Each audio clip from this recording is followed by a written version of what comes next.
Loisir. Louis-Dire, lecture apéritive. Lecture apéritive. Saint-Malo, Flaubert. Saint-Malo, bâti sur la mer et clos de remparts, semble, lorsqu'on arrive, une couronne de pierre posée sur les flots, dont les machicoulis sont les fleurons. Les vagues battent contre les murs ou, quand il est marée basse, déferlent à leurs pieds sur le sable. De petits rochers couverts de varechs surgissent de la grève à ras du sol, comme des taches noires sur cette surface blonde. Les plus grands, dressés en rang à pic et tout unis, supportent de leurs sommets inégaux la base des fortifications, en prolongeant ainsi la couleur grise et en augmentant la hauteur.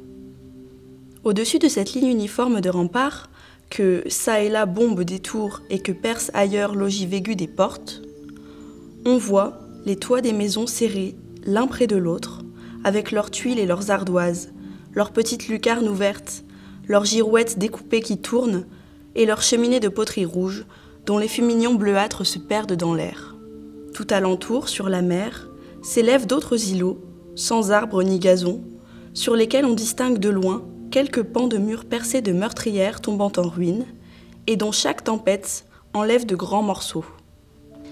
En face de la ville, rattachée à la terre ferme par une longue jetée qui sépare le port de la pleine mer, de l'autre côté du bassin, s'étend le quartier de Saint-Servant, vide, spacieux, presque désert, et couché tout à son aise dans une grande prairie vaseuse. À l'entrée se dressent les 4 tours du château de Solidor, reliées entre elles par des courtines et noires de haut en bas.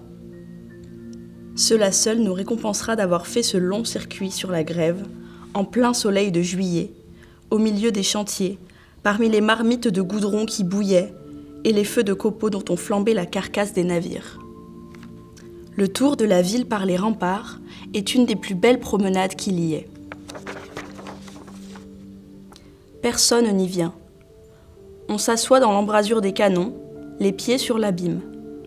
On a devant soi l'embouchure de la Rance, se dégorgeant comme un vallon entre 2 vertes collines, et puis les côtes, les rochers, et partout, la mer.